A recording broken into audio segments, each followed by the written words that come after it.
അമ്മ മറന്നു പോകല്ലേ. TV കാണണം കേട്ടോ. ഗൈസ്, രേണുസുധിയുടെ ലൈഫിലെ ഏറ്റവും നല്ലൊരു അവസരം എന്ന് വേണമെങ്കിൽ പറയാം. നമ്മുടെ ബിഗ് ബോസ് സീസൺ 7 ഒരു കോണ്ടസ്റ്റന്റ് ആയത്. പക്ഷെ പുള്ളിക്കാരി ഇമോഷണലി ഭയങ്കര വീക്കാ. എപ്പോഴും വീട്ടുകാരെ കാണണം, അങ്ങനെ എങ്ങനെയാന്ന് പറഞ്ഞ് ഓരോ മൂലയ്ക്ക് പോയി പുള്ളിക്കാരി കരയുന്നു. പിന്നെ അത് ഒരുപാട് ട്രോളൊക്കെ ആയിട്ട് പുറത്തിറങ്ങുന്നൊക്കെ ഉണ്ട്. ശരിക്കും പുള്ളിക്കാരി ചിന്തിക്കേണ്ട ഒരു കാര്യം, നമുക്ക് 100 ദിവസം കഴിഞ്ഞ് നമുക്ക് വെളിയിൽ ഇറങ്ങിയാൽ നമ്മുടെ വീട്ടുകാരെ എല്ലാവരെയും കാണാം.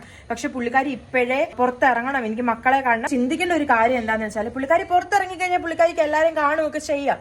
ഈ 100 ദിവസം എന്ന് പറയുമ്പോഴേക്കും രേണുസുധിക്ക് ഒരുപാട് നെഗറ്റീവ് നമ്മുടെ സമൂഹത്തിന്റെ മുന്നിൽ നിന്ന് കിട്ടുന്നുണ്ട്. ഒരു വിധവ നടക്കേണ്ടത് പോലല്ല നടക്കുന്നത്, മേളാങ്കിച്ച് നടക്കും, അടിച്ചു പൊളിച്ച് നടക്കും, ഇങ്ങനെ ഒരുപാട് ലേബൽസ് രേണുസുധിക്ക് കിട്ടുന്നുണ്ട്. അപ്പൊ അതിനെല്ലാം ഓവർകം ചെയ്ത് ഈ 100 ദിവസം ബിഗ് ബോസിൽ നിന്ന് പുള്ളിക്കാരി മാക്സിമം എല്ലാത്തിലും കളിച്ച് ആരാന്ന് അറിയിക്കാനായിട്ടുള്ള ഒരു ഗോൾഡൻ ചാൻസ് ആയിരുന്നു. പക്ഷെ പുള്ളിക്കാരി തന്നെ പറയുക, എനിക്ക് പറ്റുന്നില്ല, എനിക്ക് പോകണം, അങ്ങനെ എങ്ങനെയാന്ന് തന്നെ പറയുമ്പോൾ നമ്മളെ പോലുള്ള ഫാൻസ് ഒക്കെ പുള്ളിക്കാരിനെ വോട്ട് ചെയ്യാതിരിക്കില്ല. പക്ഷെ പുള്ളിക്കാരിക്ക് പറ്റുന്നില്ലെന്ന് ഉറപ്പാകുമ്പോഴത്തേക്കിനും നമ്മളെ പോലുള്ളവർ തന്നെ പുള്ളിക്കാരിനെ വോട്ട് ചെയ്യാതെ പുറത്ത് വരും. പക്ഷെ പുറത്ത് വന്നു കഴിഞ്ഞാൽ ചിന്തിക്കും, വേണ്ടായിരുന്നു, 100 ദിവസം എന്നെ കൊണ്ട് ബെസ്റ്റ് കാണിക്കാൻ പറ്റുന്നത് കാണിച്ചാൽ മതിയായിരുന്നെന്ന്.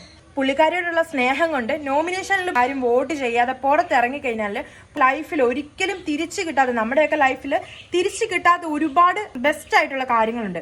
അതുപോലെ ഈ ഒരു ബിഗ് ബോസ് സീസൺ 7 പുള്ളിക്കാരിയുടെ ലൈഫിൽ എത്ര തിരിച്ചു കിട്ടണമെന്ന് ആഗ്രഹിച്ചാൽ പോലും കിട്ടാത്തൊരു സംഭവമായിട്ട് മാറും. നിങ്ങൾ ഇതിനോട് യോജിക്കുന്നില്ലേ? ജസ്റ്റ് യോജിക്കുന്നുണ്ടെങ്കിൽ ഒന്ന് കമന്റ് ഇടണേ.